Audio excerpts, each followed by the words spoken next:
Once more, it's almost清明and every清明I start to think once more about death. Now, that seems like a very depressing topic. Death is something that's scary, and we have to inevitably go through it alone, and most of us avoid thinking about it. But I firmly believe you can't live a good life without reconciling yourself to death. And I think the good news is it isn't, or doesn't have to be, that scary or depressing. I think there's a very positive way of looking about it, and that's what I want to share with you today. I'm actually in Tokyo right now underneath the cherry blossoms. I think cherry blossoms is a perfect analogy for how we should think about death. Right now, this season in Tokyo, people flock from all over the world to try and catch that few-week window where the cherry blossoms are out. Cherry blossoms are special, and the reason they draw so many crowds, so many people interested and happy to play under them right now, is because they're finite, because they're only here for a few weeks. If they were here all year round, people get bored of them. But the fact that they are just here now means that it's a special experience that brings people together. And the same is true with our lives. If we lived forever, we would eventually be bored. We would try everything, be everyone. Every personality would have been experienced. And actually life would become a prison. It's actually because it's finite that it has value. Because we have to make choices and trade-offs. Because we know the clock is ticking, that we value what we have. Far from taking away value, far from being a scary thing. Death is what gives life its value, just like these cherry blossoms. Now, you may say, of course, the big difference between our lives and these cherry blossoms is that the cherry blossoms are coming around next year.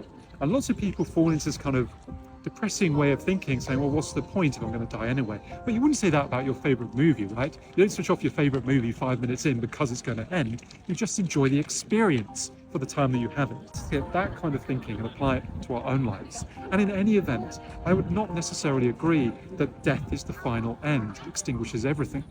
When I think about, say, when my grandparents died, the thing that got me through that was the recognition that they'd never really left, in the sense that their influence on me, their impact on me was carried forward in my personality. So they were always by my side. And now, when I'm older, I catch myself sometimes with their mannerisms and their characteristics, and it reminds me of them.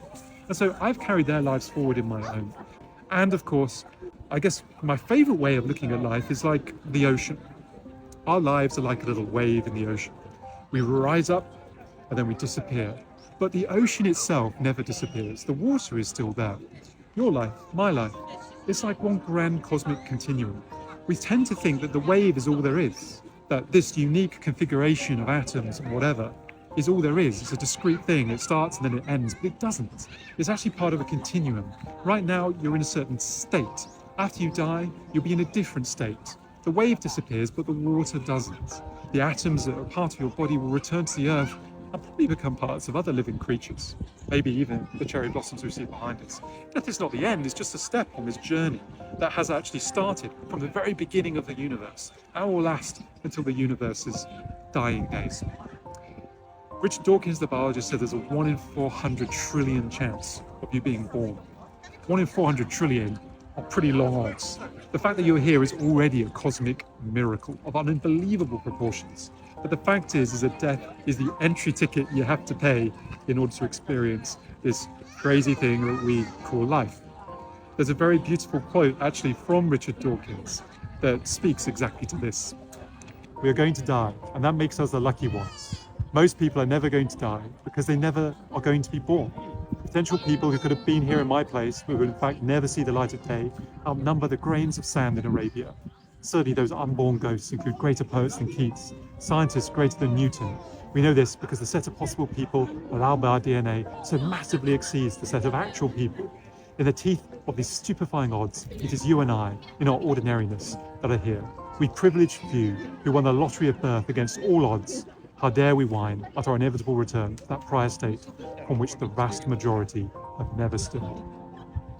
There's a very liberating way of looking at death, which is that it means you should take things a lot less seriously.